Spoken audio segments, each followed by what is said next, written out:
It is our desire that you relax a little more and try to accept a little more the worthiness, the deservability of you. We want you to stop acknowledging who you are on the basis of how things have been. In other words, if you would like to have a lot of money, and by that we mean the freedom to do what you want to do financially, we would like you to begin pronouncing yourself financially secure now. We want you to base it on where you're going, not on where you've been. The thing that's a little tricky about that is that where you've been looking. You've been observing where you've been. Only then it was where you were, sort of like where you are. And there's a tendency to pay such attention to what is around me. So if my checkbook says I don't have enough money to pay my rent, then I accept that reality and I begin to beat a drum that says, this is who I am, this is who I am, this is who I am, or at least this is who I am financially, this is who I am financially. And so what we're wanting you to understand is that who you am is about how you feel. But if you're letting what is be the basis of how you feel, then what is who you am. Transcriber has a hard time with us. She doesn't know whether to type it as we've said it or as we should have said it. So, what is the byproduct of how you've been feeling and what you've been thinking. But what is coming is the byproduct of what you're doing about all of that now. And so, when we say to you that your powerful present is everything, that all of your power is here and now, what we're saying to you is you have the ability, the capacity to offer a vibration now that is different from how you've been offering it, if you know you do. Now, there are a lot of people that are just, we love you dearly, lazy. And by that we mean, rather than making the effort to think a thought that feels differently, you just think the thought that feels normal or usual. And then nothing much changes in your experience. And we want to be kind to you by saying, we want you to let yourself off the hook a little bit by acknowledging that law of attraction is in on that. In other words, it's logical that you would think thoughts sort of like the thoughts that you've been thinking, because the thoughts that you have been thinking are attractive in nature. And so things that match the thoughts that you've been thinking are surrounding you. So it's normal that you think a thought, the thought responds, the thought comes back to you in manifestational form, you observe what manifests, and then you begin speaking reality. This is how it is, you say. Sometimes you say, oh my goodness, I thought that and then it happened. And we say, you get what you think about whether you want it or not. What you observe, what you remember, what you reminisce, what you ponder, what you imagine, what you speak about, whether you are contemplating past, present, or future, wherever you are giving your attention, is generating a vibration that law of attraction is matching.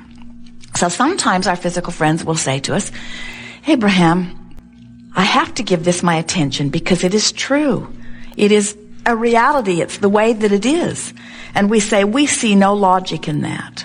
But as physical humans, you really are caught up in the idea of your physicalness, your physicality.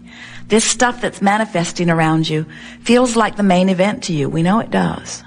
And so when something is manifested, you say, well, there it is. Let's document it historically. Let's make it a statistic, and let's talk about it never-endedly, and let's build monuments about it, and let's make sure that our children and their children and their children who had nothing to do with this event, who weren't part of it in any way, let's make sure that they never, ever, ever, ever, ever, ever, ever, ever, ever forget. Let's keep it active in their vibration. And we say, let's not.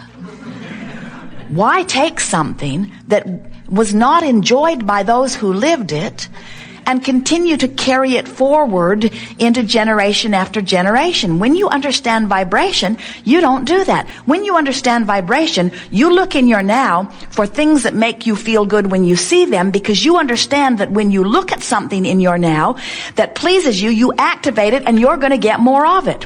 When you understand the power of vibration and you're looking in your past, you don't look for the whole collage. You don't look for the big picture. You don't look for every single event. You don't try to present a balanced view. You look into your past for those things that you love the very most, and as you focus upon them, they keep repeating themselves into your now and into your future, but you don't replicate the stuff you don't want. You're too smart for that.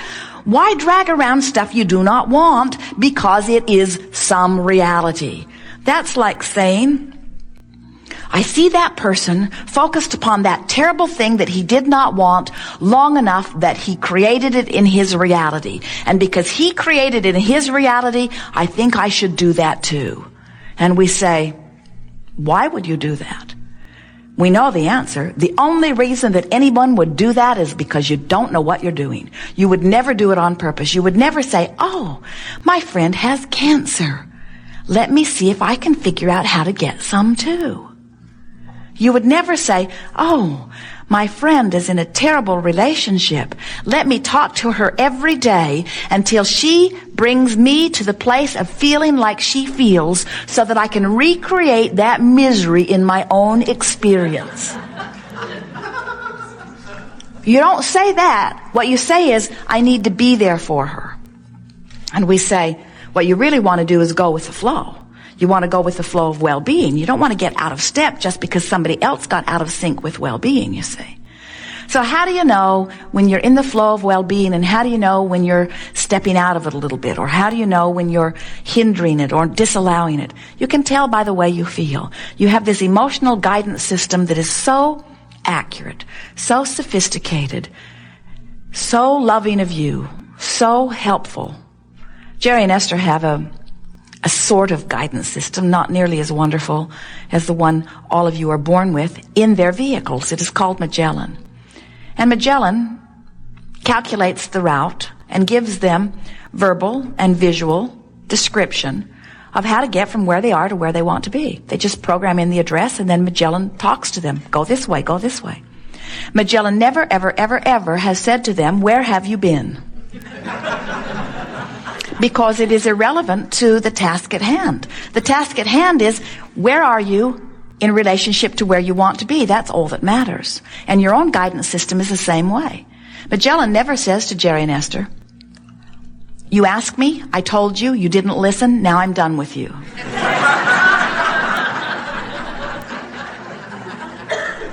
And your own guidance system is the same way. Your own guidance system is always there, fresh and willing to assist you from where you are to where you want to be. But you got to listen, and you got to know how your guidance system is talking to you. Magellan, Jerry and Esther, sometimes they will program her. It is a woman's voice. The man's voice was far too bossy. Jerry and Esther will program Magellan, and then they will get another idea. And rather than take the time to reprogram her, they will just go the way they've decided to go and try to ignore her. But she is relentless. She says, please return to the highlighted route. Please return to the highlighted route. She does not raise her voice. She does not get louder, but she continues to say, please return to the highlighted route. Please return to the highlighted route. Please return to the highlighted route. You said you wanted to go there. You are not going in the way that I recommend. Please return to the way I recommend. Please return to the way I recommend. Jerry will say, shut that broad up. If they continue to ignore her, eventually she will conclude that you're serious about your new divergence. And she will say, recalculating route. This is the point where your mother would say, you asked me, I told you, now don't ask me anymore. But Magellan says, given your new location and keeping in mind your determination to still get to where you want to be, this is what I now suggest. And your own guidance system is the same way. Always responding to where you are now and always leading you to the path of least resistance to that which you are seeking. Path of least resistance and path of most allowance are the same path. In other words, this is the best route for now. Well, how do you know if you're on your path? How can you tell? Magellan, it's obvious. She speaks right up. But many of you do not know that you have a Magellan or an Abraham in your ear, and so how do you know? And we say, you can tell by the way you feel. When you're on your path, it feels like ease. It feels like joy. It feels like adventure. It feels like exhilaration. It feels interesting. It feels exciting. It feels soothing. When you're off your path, it feels irritating. It feels aggravating. It feels overwhelming. It feels frustrating. It feels fearful. It feels angry. It feels suffocating. In other words, you can tell when you are on your path and when you are not. Now, we want to give you something here that many of you may not be aware of. We want you to know that this is not a straight and narrow path. This is a wide and yielding, friendly, moving about, delicious path. There are so many paths that you could take to where you want to go. And there's not only one enjoyable path either. There are so many paths of excitement and adventure. In fact, some of you so much like adventure and excitement, you so much want to be alive that you don't even want the shortest path. You don't even want the easiest path. You want the most exhilarating path. You want the most adventurous path. That's why you cannot guide one another about your paths. That's why nobody can write a book, not even a book called Bible.